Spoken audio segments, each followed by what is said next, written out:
तरी आपल्याला अजून पैसा कायदा हा प्रभावीपणे अंमलबजावणी आपल्याला करता आला तर दिवसेंदिवस याच्यामध्ये आता पैसा कायद्यामध्ये सुधारणा होता आणि आता जो 100% पैसाचा निधी असतो राज्य केंद्र शासनाचा हा केंद्र शासनाचा 100% निधी जो असतो त्यातला 5% निधी फक्त आपल्याला ग्रामपंचायतीला येतो. 95% निधी हा आदिवासी विकास विभाग आहे. आपल्या ग्रामपंचायतीला स्थानिक स्वराज्य संस्थेला हा 5% निधी दिला जातो. हा 5% निधी आपल्या पंचायतीत वर्षाला 3,74,000 रुपये त्यामध्ये आपले 6 पाडे आणि ह्या 6 पाड्यांना लोकसंख्येनुसार आपण निधी प्रति माणसी डिवाइड करतो. त्यानंतर त्या पाड्याचे अध्यक्ष सदस्य आपण नेमलेले ग्रामसभेला ज्या वेळेला आपली निवडणूक ऑक्टोबरला जाहीर केल्यानंतर आपण पहिल्याच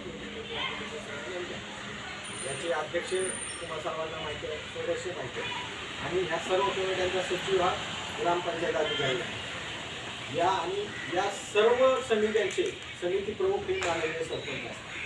39 कलमाखाली जेवढ्या बी ग्रामपंचायती स्थानिक स्वराज्य संस्थेच्या समिती असतात या समितीचे प्रमुख हे नवीन थेट निवडून आलेले जे सरपंच यांना हे अधिकार सगळे दिले.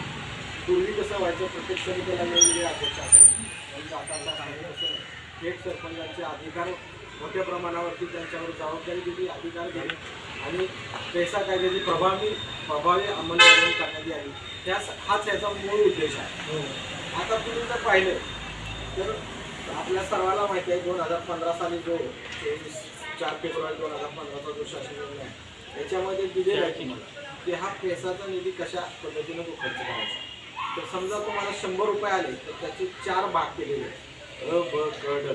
अ म्हणजे तुम्हाला पायाभूत सुविधामध्ये 25% खर्च करता येतो. ब म्हणजे वनाच्या पैसावरती तुम्हाला 25% खर्च करता येतो आणि क म्हणजे आरोग्य सुविधा याच्यावरती शिक्षण तुम्हाला 25% करता येतो आणि वनीकरण वनतळी म्हणजे वृक्ष लागवड करणे बांबू लागवड करणे किंवा वनराई बंधारे बांधणे याच्यासाठी तुम्हाला तो बाकीच्या 25% याच पद्धतीने आपल्याला हा निधी खर्च करावा लागतो. आता या निधीमध्ये अडचण काय झाली आपल्याला पूर्वी काय व्हायचं पूर्वी हा एकत्र निधी दिला जायचा पाड्यावाली वर्ग केला जातो गाववाली वर्ग केला जातो त्यामुळे त्या 3-3.5 लाखात एखादं काम व्हायचं पण